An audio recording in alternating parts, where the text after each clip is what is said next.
जय हिंद दोस्तों, मैं हूँ सादिक शाह। आप देख रहे हैं शासन भारती न्यूज। आइए एक नज़र डालते हैं कुछ खास खबरों पर। इसी तरह खास खबरों के लिए हमारे चैनल को लाइक कीजिए, सब्सक्राइब कीजिए, शेयर कीजिए। जय हिंद। कॉर्पोरेशन के ऐलान के बाद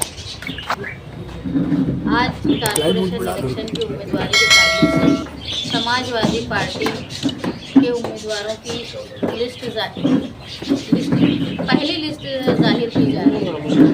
ये काम 2-3 रोज पहले होना था, लेकिन हमारी पार्टी के जिम्मेदार अब्दुल बाकी, उनके फर्जंद इमरान बाकी का इंतकाल हम लोगों के लिए एक अजीम सानिया है, जिससे निकलना बहुत मुश्किल है।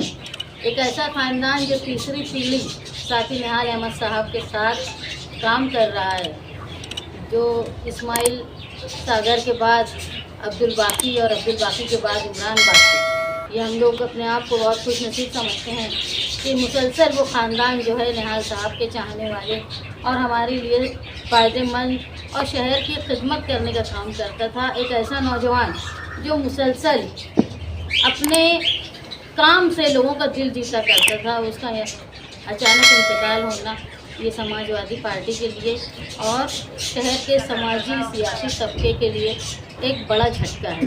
बहरहाल इलेक्शन का ऐलान हो चुका था और इलेक्शन के ऐलान बहुत कम वक्फे के इलेक्शन हो रहा है, इसमें रुका नहीं जा सकता। ये सानिया जो है उसकी भरपाई नहीं हो सकती, लेकिन काम करना है आगे, तो हम लोग ताख़ीर के बाद आज ऐलान कर रहे हैं। जैसा कि समाजवादी पार्टी का इस्लाम पार्टी के साथ गठबंधन हुआ, हमारा एक फ्रंट बना जो मालेगांव सेकुलर फ्रंट,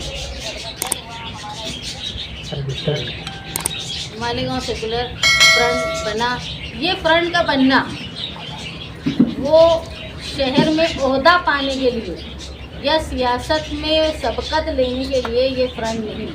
इस फ्रंट का मकसद ये है कि मालेगांव शहर आज जो सियासी बहरान से गुजर रहा है, रहनुमाई की कमी और मुसलसल फिरका परस्तों की नज़र जो है वो मालेगांव शहर के ऊपर लगी हुई है, चाहे वो जन्म दाखिले का मामला हो, चाहे लैंड जिहाद का मामला हो। और ये लग रहा है कि कहीं ना कहीं फिरका परस्त पार्टियां मालेगांव शहर की कॉर्पोरेशन पे राज करने के लिए खुफिया तौर पे या एलानिया तौर पे इत्तेहाद करके एक उन्होंने सोचा है कि ये तारीख बन जाए कि फिरका परस्तों का झंडा मालेगांव कॉर्पोरेशन पे लहराया जाए। ऐसी उनकी कोशिश है उसको रोकने के लिए और मालेगांव शहर के तहफ़्फ़ुज़ के लिए हम लोग बड़ा कदम उठाए। नज़रियाती इख्तिलाफ होने के बावजूद भी इस्लाम पार्टी के साथ हमारा समझौता हुआ और हम ये चाहते हैं कि मालेगांव शहर की आवाम इस बात को याद रखे कि ये इलेक्शन आम इलेक्शन की तरह नहीं है।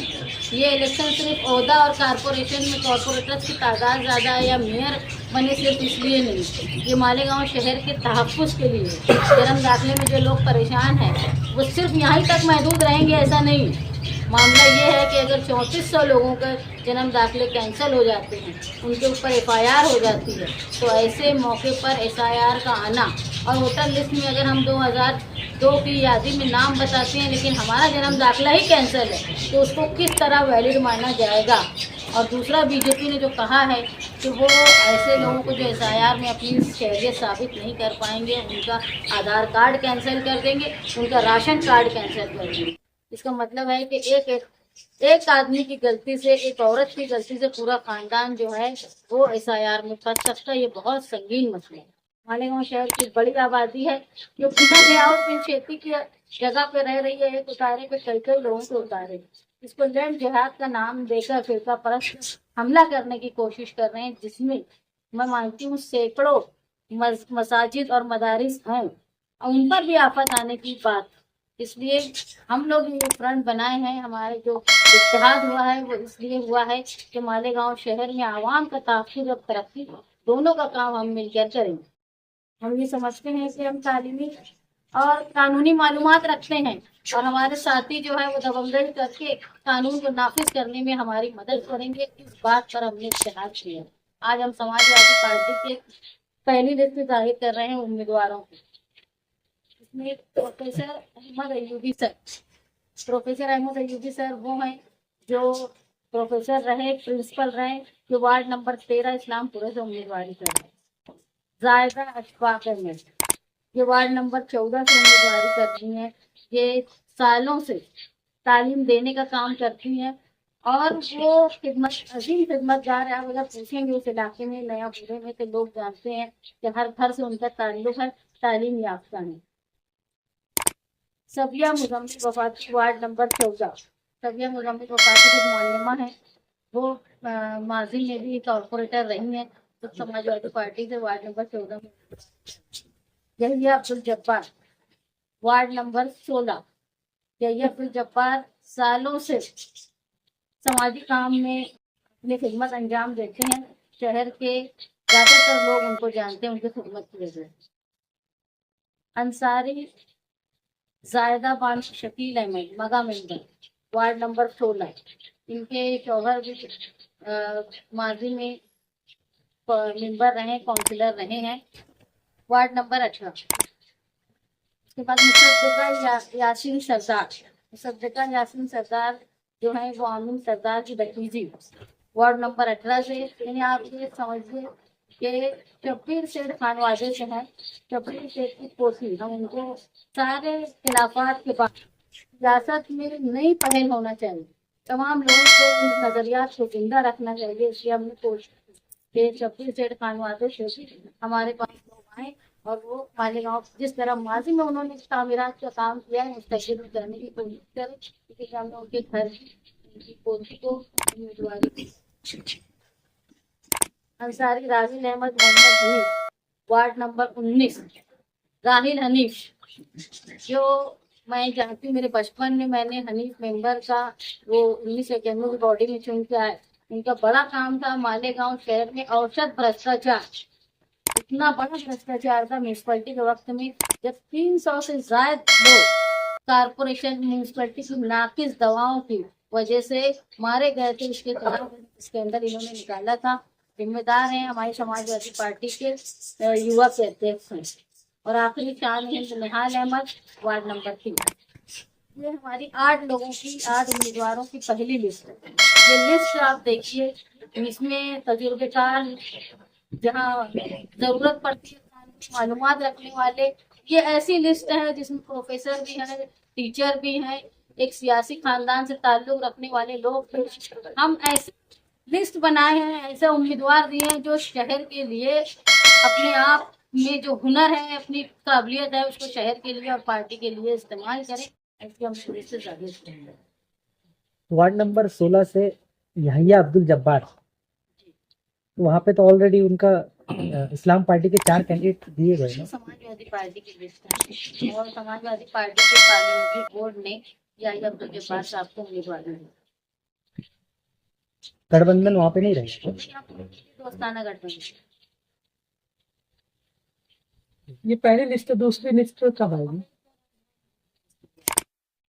रुझान सर तुम्हें दिखाई नहीं दे रहे हैं।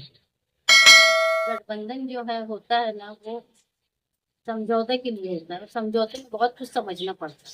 तो आमतौर पे ऐसा होता है कि जब हम जाती फायदा छोड़ के आवाम के लिए इलेक्शन लड़ रहे हैं तो वहाँ कहीं ना कहीं कुर्बानी देने की बात आती है। जब कुर्बानी देने की बात आती है तो अक्सर जो है वो लोगों का नुकसान होता है। जो लोग काम करते हैं वो भी उस टिकट पाने से महरूम रह जाते हैं।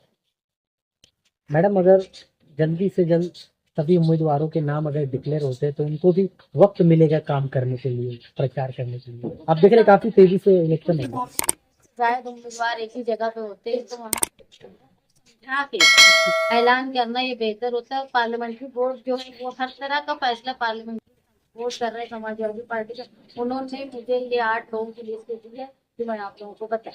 समाजवादी पार्टी के कितने उम्मीदवार चल रहे हैं?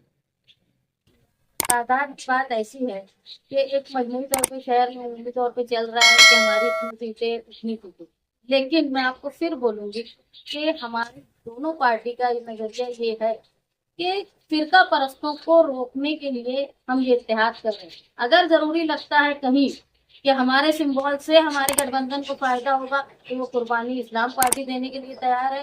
और हमको जब उम्मीद तौर पे लगेगा कि उनके सिंबल से उम्मीदवार को फायदा है तो ऐसा मैं फिक्स आपको नहीं बता सकती कितनी सीटें। मैडम, क्या हम ऐसा समझे से कुर्बानी दे रहे हैं? मैं बोली कि गठबंधन की सियासत मजबूरी की है। और मजबूरी जहाँ आती है वहाँ कहीं ना कहीं कुर्बानी देनी पड़ती है। जिस वार्ड में और इस्लाम हमको ऐसे निजी ताल्लुक बहुत बर्दाश्त करना पड़ता है लीडर को, लेकिन मैं ये बोल रही हूँ इलेक्शन जो है ना, ये ओहदा पाने का या मेंबर बन जाने वाला इलेक्शन नहीं, ये शहर के तहफ्फुज के लिए किया जा रहा है। जब शहर के तहफ्फुज की बात आएगी, जहाँ मुझे भी कुर्बानी देने की जरूरत होगी, मैं भी जरूर। जिस वार्ड में दो उम्मीदवार गठबंधन के रहेंगे, इस्लाम पार्टी और समाजवादी, सिंबल अलग अलग रहेगा कि सिंबल हमारी जो बात ये हुई थी कि भाई उनके दो सिंबल, हमारे दो सिंबल हैं, लेकिन आपसी बात ये हुई थी कि अगर उनका सिंबल होने से पैनल मजबूत होता है तो वो कर देंगे, और अगर हमारा सिंबल से मजबूत होता है तो वो कर देंगे। यहाँ सिंबल और निशान की लड़ाई में, यहाँ शहर को फिरका परस्तों की नजर से बचाने की लड़ाई।